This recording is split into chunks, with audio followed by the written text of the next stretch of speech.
to me, and I don't know. I brought my family and it like so underwhelmed, but I am so excited to be in New York, and man, it's just like crazy the way God blesses you, and it's only crazy until it actually happens when things that you thought would come to fruition actually present themselves and come to fruition.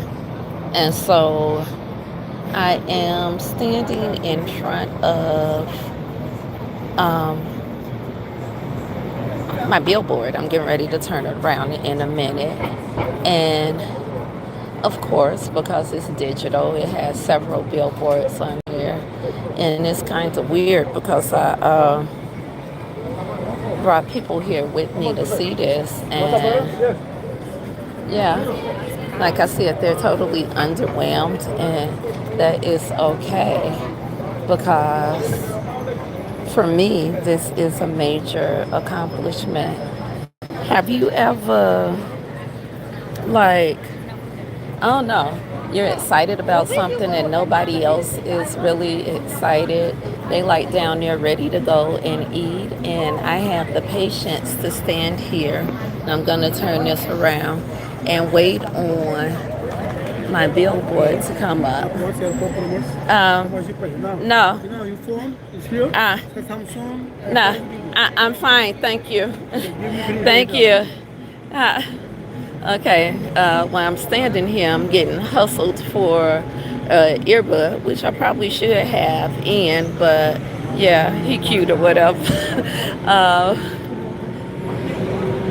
Standing here, yeah, they stand.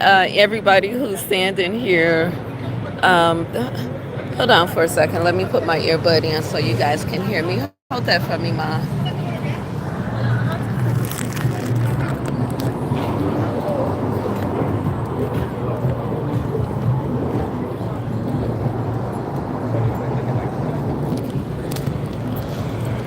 When it's gonna come back around. It's gonna come back around.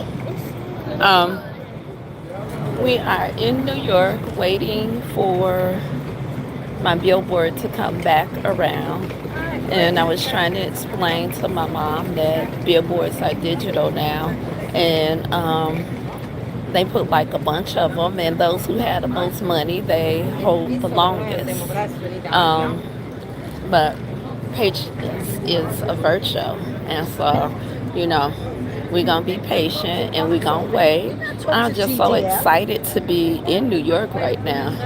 Um, Never thought that I would be standing here to do anything more than being a tourist. Um, Started first, let's get to how I got here. Um, got overwhelmed because I loved what I did, but I hated the people who I worked with. Have you ever just I absolutely love being a therapist. I love being a counselor. I love being a coach. And I did not like the work that I was doing because I worked in a place that made it very, very, very uncomfortable. And after a while, we all can take what we can take. And my tolerance took me 18 years with a governmental entity. And I asked for some time off because they'd moved me out of my position at work. And I told them that I didn't have to work that position because it wasn't in my job description. And for the most part, they told me I thought I was going to work that job or quit. Well, I continued to work because I was being hunted by the F word, fear. Um, Had a house, had to pay my mortgage. I was trying to figure out, you know, what's going to happen. I'm going to leave. I only got 5 years left until retirement. Um, where I worked, there were so many people who never made it to retirement. This person, I will say his name because I don't know if anybody else calls it. Matt Abramson. I wrote a poem and he called me and he's like, man, that poem, The Rediscovery of Me, was so empowering. I think I'm going to retire. He retired about 2 weeks after we had that conversation. He retired March 30th of 2023. He died April 15th of 2023. He never enjoyed a dime of his pension. He didn't have, hold on one second. Here it comes. He didn't have, let me turn this camera. And for me, this is just really cool. They're doing the books now, and mine's gonna pop up in a second.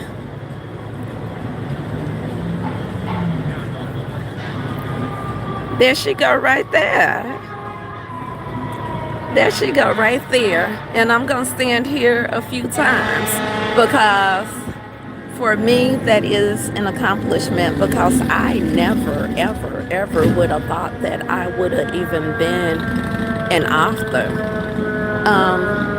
When I was younger, I liked to write, but I didn't write that frequently because unless you were doing schoolwork, you know, it was kind of put in our mind that you weren't supposed to be writing. But let's go back to Matt Abramson. He didn't have a wife. He didn't have children. He didn't have anybody to actually collect his pension. That pension went back in to the state revenue. They haven't even replaced his job after 2 years. The way that I found out that he'd passed, I was at a graduation in a facility that we worked, and the bureau chief was like, "Oh, I forgot to tell you guys, I need to get better at my email." And she was like, "Yeah, our trainer, the one who's been our trainer for 30 years, yeah, he died." Oh, cute shoes, Sharonda. With no regard, not an email, not a thank you for decades of service. And I'm harping on that because I decided that I was going to live, because dying is something that is actually inevitable. Whether you're a roach, whether you're a tree, whether you're a plant, if you're a human, whomever you are, at some point in your life, you're going to die. In the meantime, we have all these governmental entities, all of these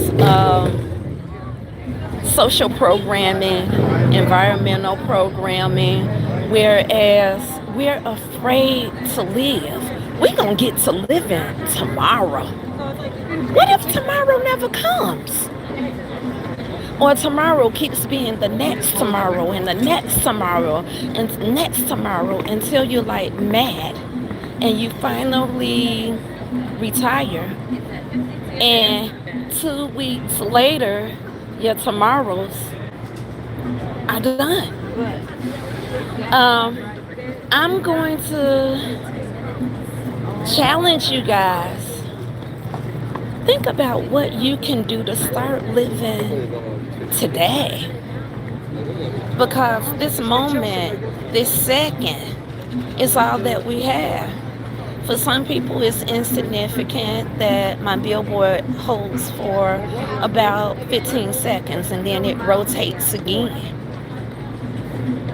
But that's my 15 seconds that I know that God has promised me that if I keep on moving, that 15 seconds will turn into 30 seconds. That 30 seconds will turn into 45 seconds.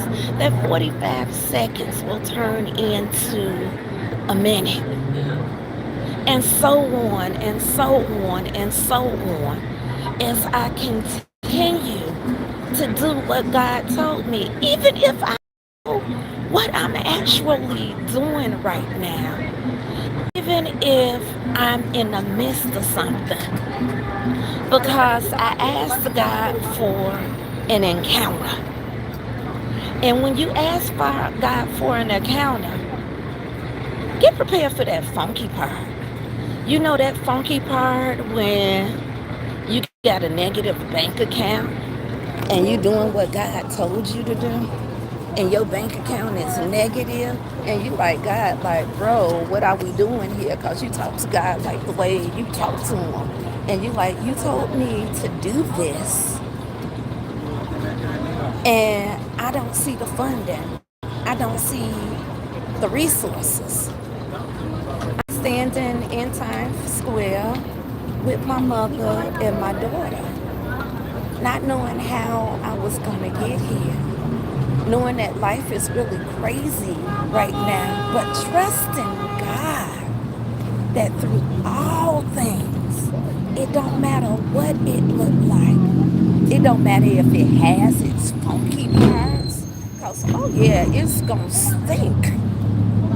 But if you trust God, even when it looks like the path is gloomy, even when it looks like there is no hope, even if it looks like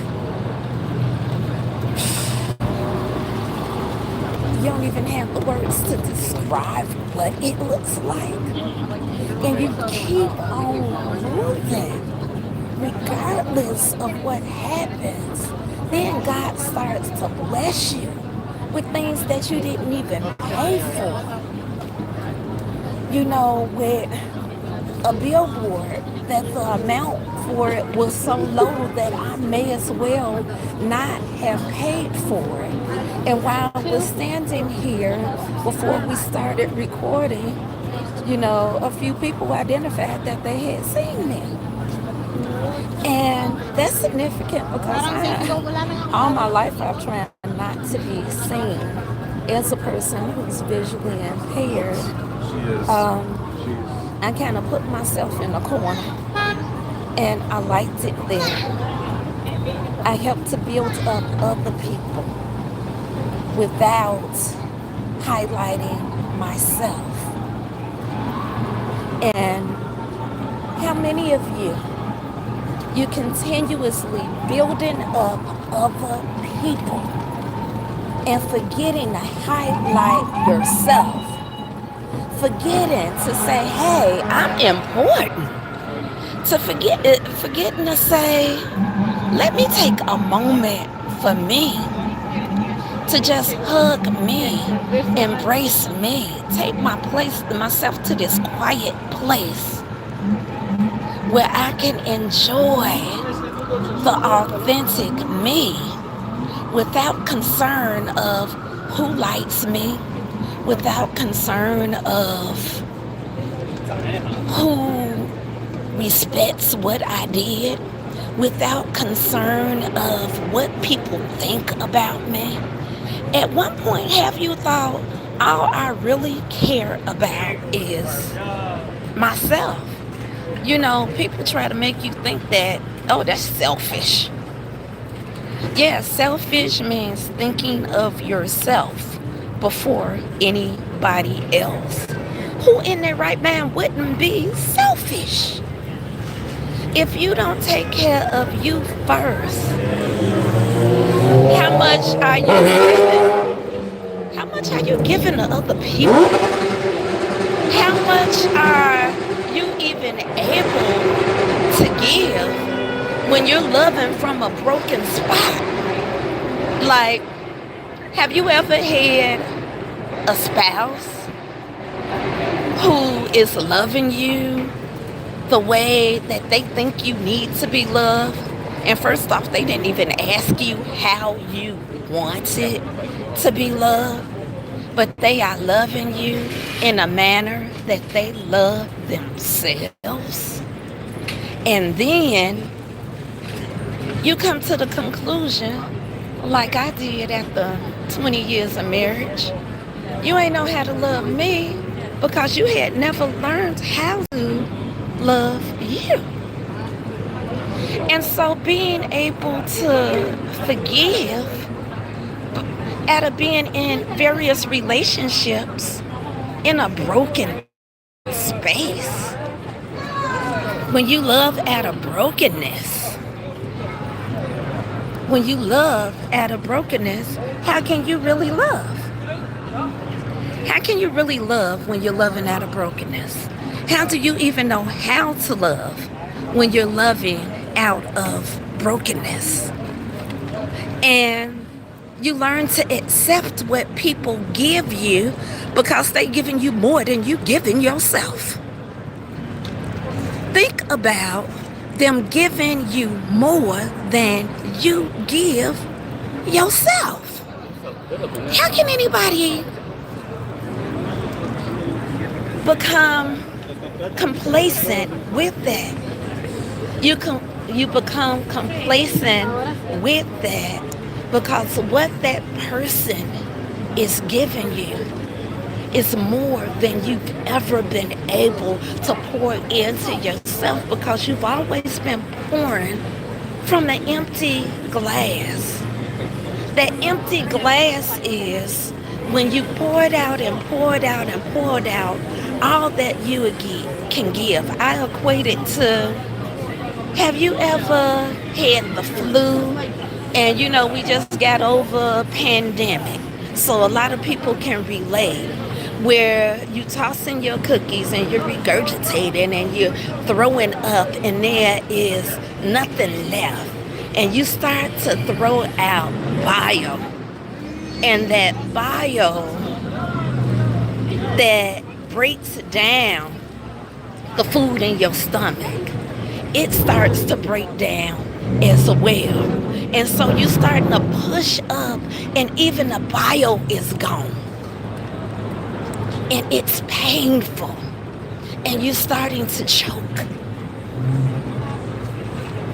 How many of you understand that is given from an empty cup? That is given when you don't have anything else to give. That is given when you're tired. That is sacrificing parts of you that you didn't have because you didn't have healthy boundaries with yourself, where you can say, no, I'm not doing that today. No, I'm taking care of me today. No, that's my last $10. And then some people will give you biblical scripture to tell you you're supposed to give people your last $10. But the truth is, God said that you give from your abundance. What is given from your abundance? Doesn't giving from your abundance mean that you took care of you? That's why we need to study to show ourselves approved.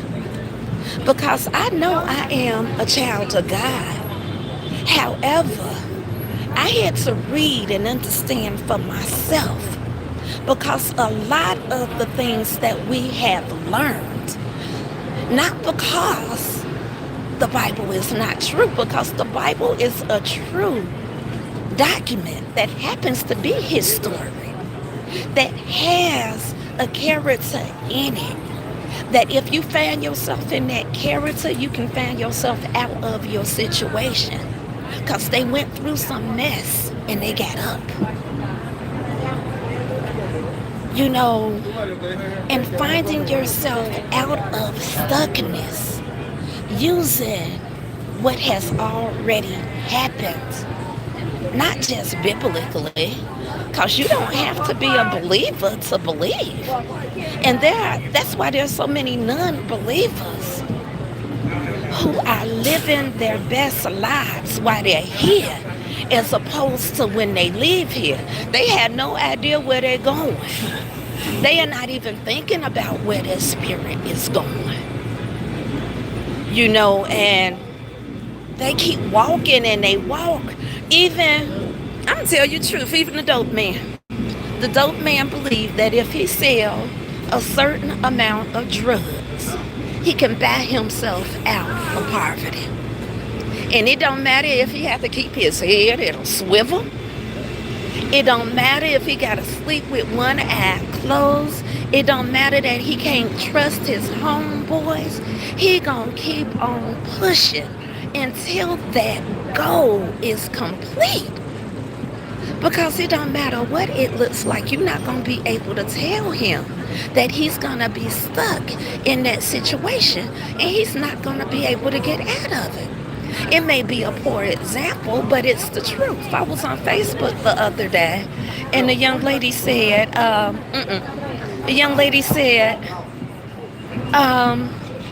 for all of those who need a little inspiration, she said, I've never seen a crackhead go without their hat. They gonna find a way to get what they need. Her message was, don't get out hustled by a crackhead. When you think about that, I had to laugh because I was actually a teenager in the 80s where people got real creative about their hustle and how they were going to get their next high. They were creative about how they paid their bills so they could keep a roof over their head. They were living, even though it wasn't what we judge as the right life, they found a way to get it done. Why is it that as able-bodied professionals, and a lot of us are professional women, we pour our whole heart out to our families. We give them everything that they need.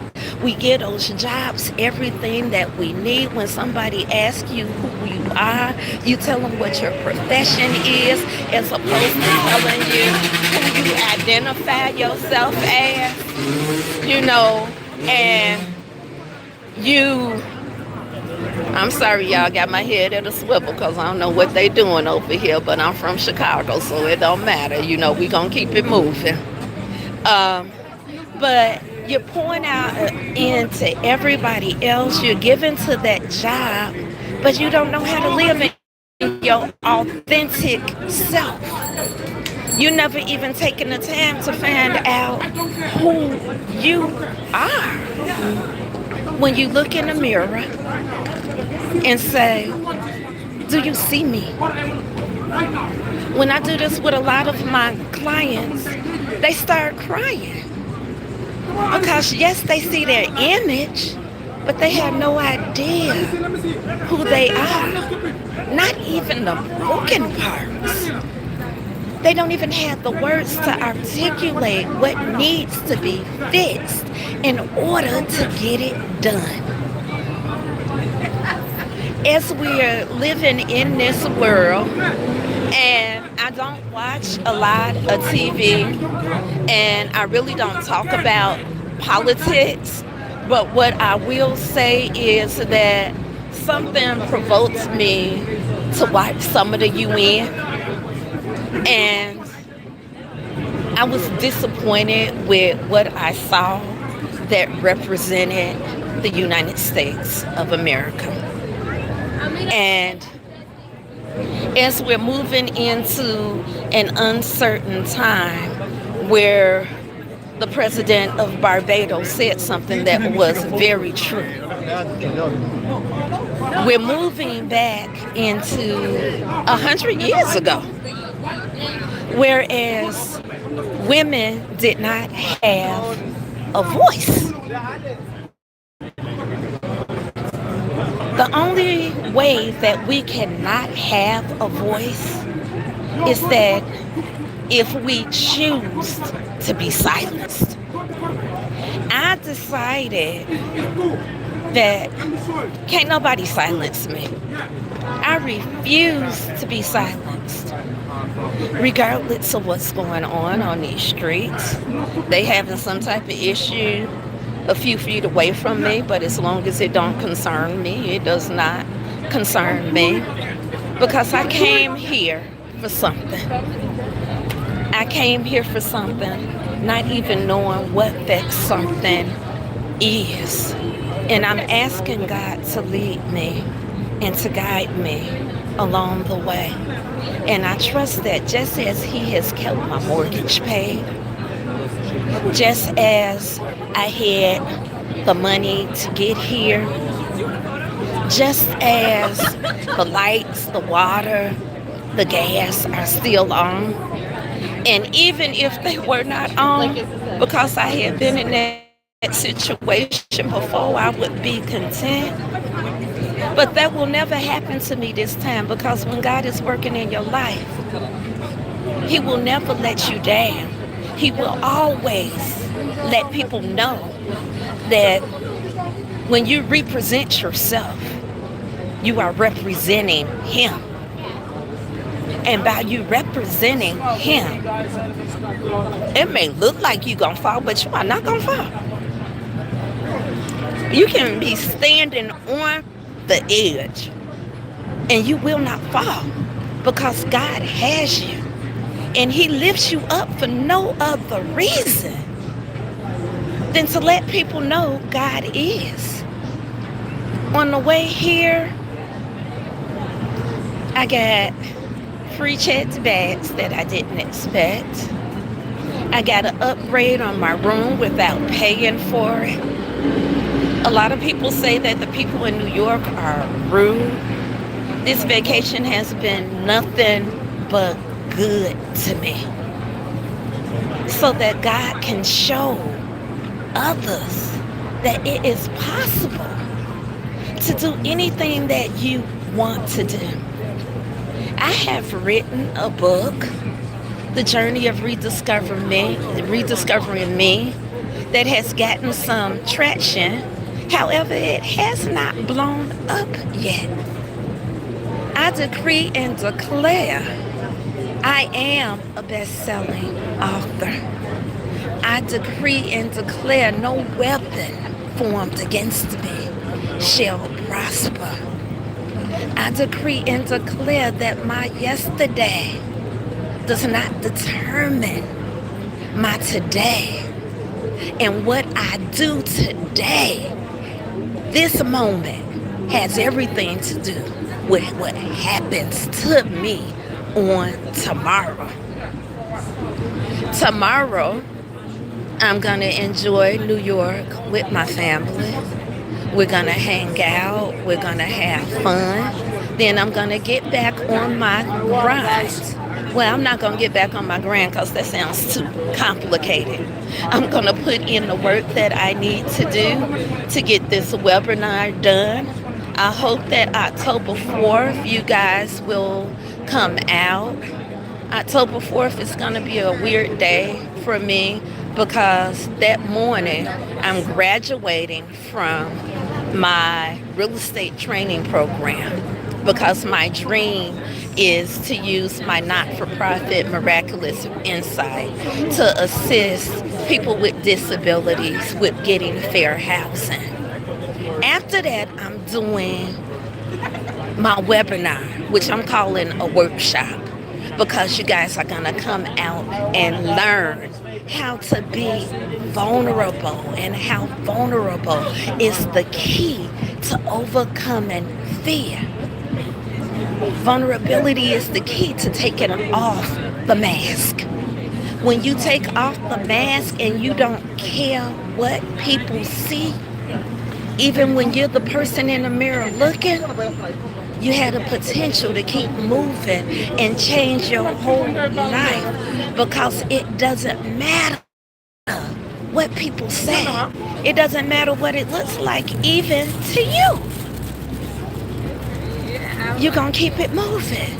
And after that workshop, I'm going to assist with my part in a memorial service for my aunt, who she did not make it to see this billboard. She did encourage me more than most. But what she said was, she was like, girl, because I told her we were going to get us a house in the mountains just because I like mountains. And she was like, girl, hurry up. Hurry up. I only got 5 minutes here. September 9th, she closed her eyes. And she didn't get to see her tomorrow, nor did she get to see my tomorrow. I have an obligation not just for her, but an obligation to myself to keep moving. It don't matter how I feel. I have an obligation to get out what God gave me. Understanding that it's going to have some funky parts. Understanding that it's going to look like the lions and the cobras are trying to swallow me alive. But suddenly life changes. And I'm looking forward to the suddenly. Are you looking forward to the suddenly? Because at some point in all of your lives, you have had that thing that you can use as a blueprint. You have had that thing that started out looking real crazy and it worked out. Yet you continue. And my mom on the side talking about, can we go now? We gonna go when I finish. Patience, it is a virtue. Yet peace be still. It don't matter what principalities come against you. It doesn't matter what people are thinking. It doesn't matter how insignificant that they think things in your life are. It doesn't matter what's going on in your life. It doesn't matter how you feel. It doesn't matter how you feel. And God is, no thank you. No thank you. And they hustle out here like you are in Jamaica somewhere. I mean, they on the straight hustle out here. And you know what? I'm not even mad at them, because they gonna make sure that they lights, their gas, and their rent get paid by any means necessary. We can't get upset with people when, people are doing what they need to do to get back, because some of us stuck. They had the faith to come out here and say, hey, can you buy my product? I need you to buy my product so that I can live. I need my product to be important to you. I need my product.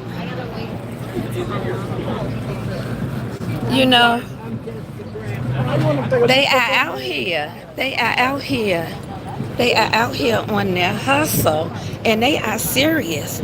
There's somebody on this land right now who needs to get that business started, but they scared to ask. They scared to put in the work that needs to be done to get that business started. He's sitting here he gonna pace and wait. He gonna pace and wait, because my daughter done found something that she wanted. They gonna pace and wait. How many of y'all are willing? Some guys show up. How many of y'all are willing to stand and pace and wait? If it don't work the first time, I'm gonna keep going until it works again.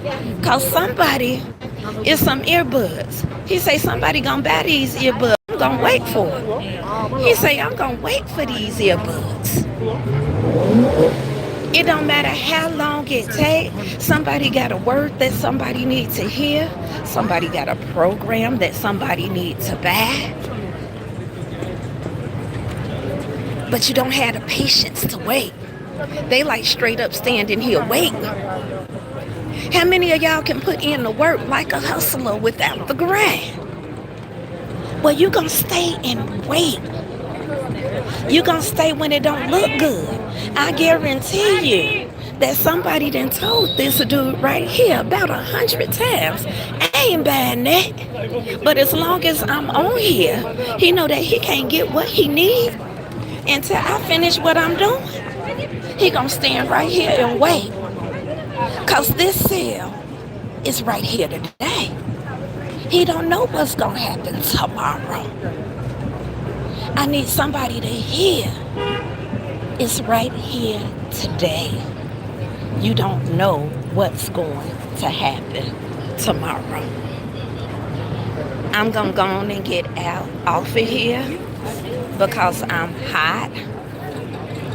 And yeah, how much was it? He's selling the big ones for 80. Hold on for a minute. I don't know about that. But how many are willing to wait? And I love my mama, but she had to wait. How many of y'all, you have to prioritize yourself at all costs and tell the people in your life, tell the circumstance in your life, tell the problem in your life, you gotta wait. I got stuff to do. You gotta wait. You know, and I'm gonna keep you waiting so long that you're gonna keep on moving.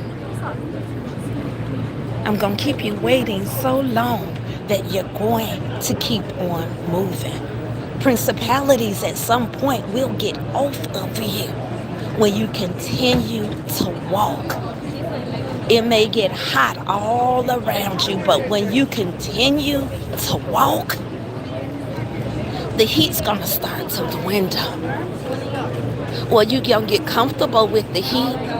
You gonna get comfortable with the heat, like, you know, when you get comfortable being complacent. When you get comfortable feeling like you're not enough. At one point, you're gonna get comfortable being enough. You're gonna get comfortable believing in yourself. You're gonna get comfortable loving on you regardless of who does it. October 4th at 12 o'clock. I hope I see you guys there. I know your worth. You know my worth? It's a comedy club for $30. Yes. Would you like to go? Yes. How many people? Oh, that's good stuff. that is That's good stuff. This guy out here selling his like my shirt says, "Know your worth." How about I give you He a free walked up ticket? That's to how much me, you're worth. and he we're not gonna be here But I long was gonna that let long, you go but for free. you gonna let me go for free? Yeah, now I'm bringing down your worth a little. Okay. You buy. Okay, what's your down sale? Come on, let's hit it. Let's hit it. What's your down sale? Okay. You buy two, you get one for free. Okay, how much are they? You want to go tonight? Brian McFadden is on. He's on David Letterman, Comedy Central. Yeah, I want to go to the comedy Vanessa show. Jackson from Saturday Night Live. Okay, give me a minute. Okay. You see how everything in life is about a upsell. We are the first city. Everything in life is about an upsell and a downsell. He gonna let one ticket go for free if I buy two.